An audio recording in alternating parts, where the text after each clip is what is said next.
got the full release of Football Coach College Dynasty last week, and I figured I would start from the beginning for people new to the game or people coming back after a long break. I started my gameplay videos last April, and this is a much different game than it was last April. So let's start here, the new game screen. You can create a default league with fake school names here, or you can select from one of the universes on Steam Workshop if you'd rather play with Florida State and Tallahassee. I just downloaded a universe from the Discord, so I'll upload it to the game using the Upload Custom Universe function. Here, I'll be using the Jeff Mod Pre-2021 Realignment mod, which is based on the NCAA before it got bad, or at least worse than usual. So once you've loaded your universe, you'll be taken to new game settings where you can fiddle with the league settings like playoff format, how often you have conference realignment, or if you'll even have conference realignment in the first place. I usually change transfer eligibility from unrestricted to minimum 2 years because that's how it should be in real life, but I'll leave it alone here. Recruiting has had some major changes lately. If you've watched any of my gameplay videos, you'll notice I had access to the raw scores of each player during recruiting, so I always knew where I stood. That was done away with last summer so that by default there will be a fog of war that makes interest scores for each recruit and your place in battle is harder to know for certain by default.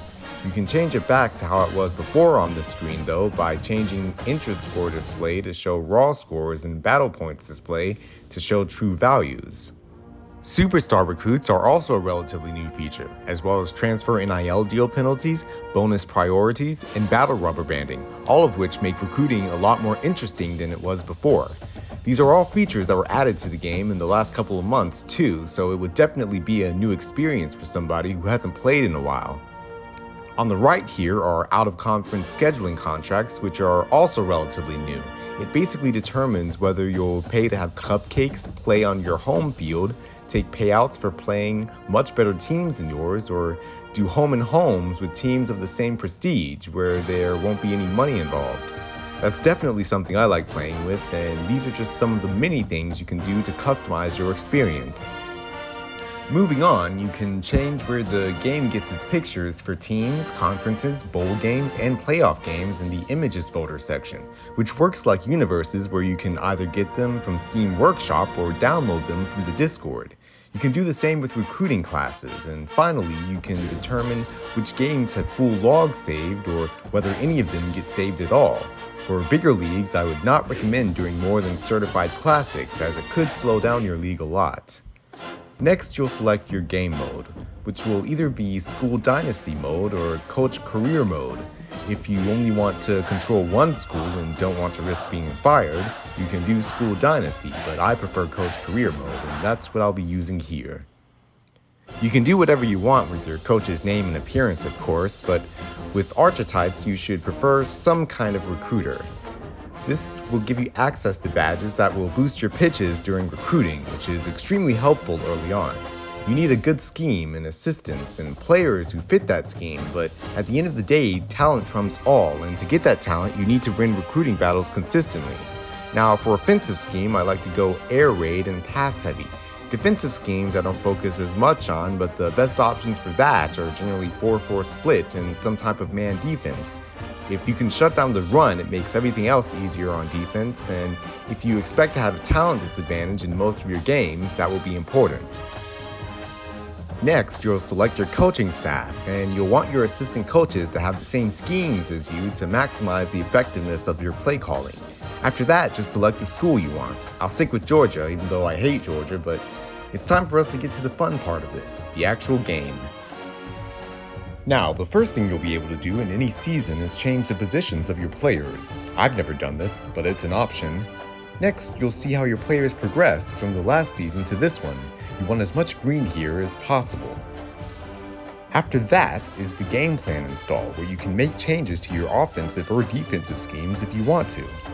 You'll see here that the offense play calling level is 8 and the defense play calling level is 7, and each level can be as high as 13 if the playbooks and play call styles both match. Then we get to Spring 1, where the next 4 phases, your primary focus will be on training, recruiting, and practice. Training is quite simple, or at least it's simple enough in the way I usually approach it. Boost the arm strength, accuracy, or quarterback IQ of your 3 best quarterbacks based on whichever is lower. If there is a tie, boost his arm strength, then auto-assign the rest of your training points. For recruiting, go through the recommended targets and add every 5-star, then close the recommended targets, filter the list of 5 stars, and sort by interest advantage. Anyone with a high enough interest advantage who you haven't targeted already should be targeted here until you no longer see your school leading in the player's interest rankings. You'll do the same thing for 4 stars, but use your scouting points to see if the player has C or better potential. If not, skip the player. If you're able to target any more players after this, do the same with 3 stars. You want to start with recommended targets as they're pre-scouted, and for close players, you already know what the potential is.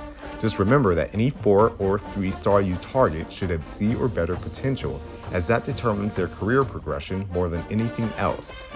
After that, auto-assign recruiting actions. I don't practice at all. It does nothing to make your team better, but I believe it's more useful if you're calling every game yourself, which I don't do, so we'll skip it. In Spring 2, do the same training actions. Search for any 4 or 3 stars in your targets with less than C potential and remove them.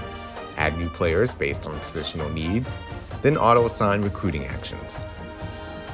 In Summer 1, do the same training actions. Find and remove any 4 or 3 stars under C potential, and add new players based on positional needs.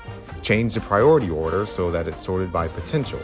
Move any 5 stars you're targeting to the top, and make sure any superstars are at the very top. Potential determines how much players progress, so again, it's important that you prioritize it for lower ranked recruits. Finally, auto-assign recruiting actions. In Summer 2, do the same training actions. The better recruits, meaning all the ones on the first page, should be given visits later in the year to maximize your chances of winning them, as beating a ranked team at home and being that recruit's last visit gives you a huge advantage. Assign as many visits as you can on pages 2 and 3 to the earliest week. If there's no week 1 home game, you can probably just wait until preseason to see if there's any ranked matchups. Then auto-assign recruiting actions again. In week 0, you'll see the objectives you need to meet that season to get extra money from those boosters. You can also change a few of the objectives if you think a different one would be easier to meet, but you can only do this up to 3 times. In week 1, offer your top 30 players scholarships. This will let you know where you stand with those players as early as you can without too much risk of going over the 25 commitment maximum. Schedule any visits you can on the first page based on where you'll get the most bonus points. Schedule visits on the second and third pages however you want to. You'll generally want later visits, again, as there are second and third visit bonuses that the teams you're competing with will be very much aware of. By week 4, there shouldn't be any more players who need visits, or so few of them that you can feel comfortable using your most valuable visits during those first 3 weeks of the season. Auto-assign recruiting actions. Keep an eye on visits as you get deeper into the season, because if you have a visit and another school that is targeting a player doesn't yet, they can come back even if they're down 1,000 points or more. Rubber banding makes the comeback even more likely, but it's also something you can benefit from. Set practice focus based on what your opponent is doing. You'll use downfield passing on offense 90% of the time, but on defense you'll use stop the run or limit downfield passing based on your opponent's scheme and their metrics. When adjusting your depth chart, auto-sort unlocked positions and bench all players with a major injury.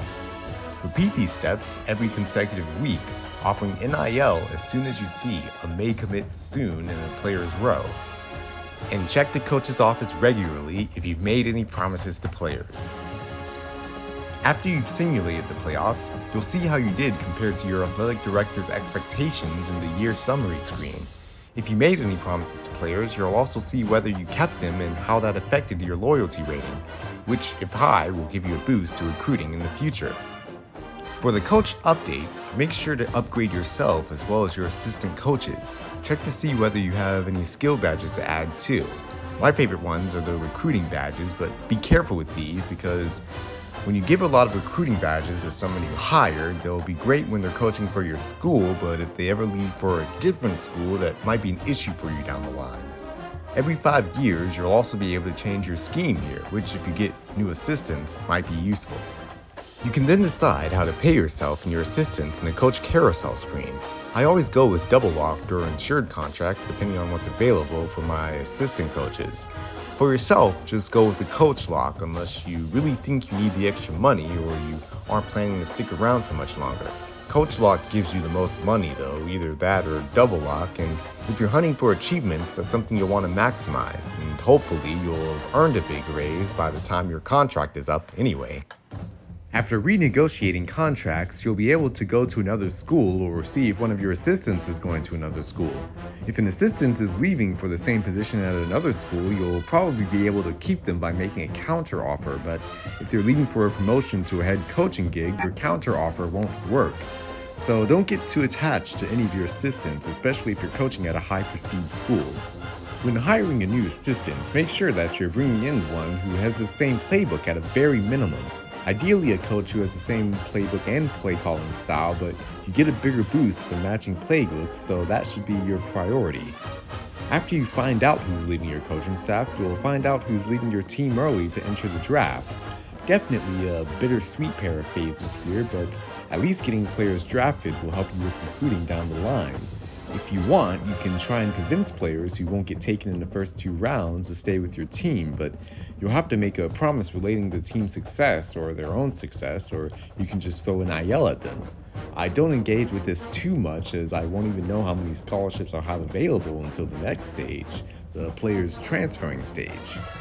In the players transferring stage, you'll see which of your players plan to transfer, and you'll be able to make promises or use NIL to keep them from leaving. Keep an eye on your number of scholarships as you can only have up to 85 scholarship players on your team. You should go to the recruiting tab and view your uncommitted recruiting targets as well to get as good of an idea as you can of how close you'll be to the limit. You can cut players at this stage if you think you'll be at or above the limit when accounting for transfers, but know that if you cut more than 6 scholarship players, you will take a hit to your integrity. The next phase will be the pro draft phase, which should be self-explanatory. After that is off-season recruiting. You should try to sign some transfers here, and instead of focusing on star rating and potential like you would high school recruits, you should focus on overall here. Set a minimum overall of 75 and then sort by interest advantage. If you don't see any players you have a high advantage for, decrease it to 70 and try again. Potential is still important, especially for younger transfers, but you want to bring in proven guys who best fit in your system here. Make sure to offer any transfers you sign scholarships, and then auto-assign recruiting actions for the next 2 phases. If you're in a league with battle rubber banding, wait until off-season recruiting 3 before offering any NIL. That way you're not making it unnecessarily harder on yourself. You will need to offer NIL though if you haven't changed transfer NIL deal penalties in your league settings. The game will tell you how much you need to offer, and you'll need to hit that number, which will be 75% of their market value, in order to not incur a penalty on signing day.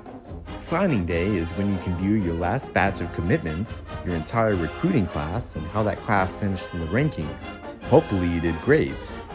Now you can see whether your school's prestige increased or decreased. The more you exceed the expectations of your current prestige, the more your prestige will rise. On the school update screen, you can also spend the money you've earned this year on paying your coaching staff, upgrading attributes, and using whatever is left on your NIL budget for next year. When boosting your attributes, focus on facilities first as they affect your off-season development, training, and recruiting. After that, you should go for either academics or marketing, depending on whatever is lower. Once the attributes I've mentioned are maxed, you can focus on stadium and college life, which are the least important attributes for a growing program. At the booster updates phase, you'll see any new boosters you get, as well as any that depart. The quality and quantity of your boosters will increase with the prestige of the school you coach, giving you more money to improve your school's attributes and compensate players. After that, you'll see if there's any league realignment, which happens by default every 10 years. Next, you'll be able to make changes to next week's out-of-conference schedule. If you care more about wins and improving your playoff chances, and you don't care about losing some money in a league with out-of-conference schedule contracts enabled, you can just schedule cupcakes here. Otherwise, you should schedule the best teams you can here if you want to maximize how much money you get as a low-prestige school, or your playoff positioning as a high-prestige school. Finally, you can advance to the next year, or change the settings relating to recruiting, scheduling, or injuries if there's anything there you want to tweak before the next season. That's it for my guide. I hope you learned a thing or two and feel more prepared for your own coaching journey.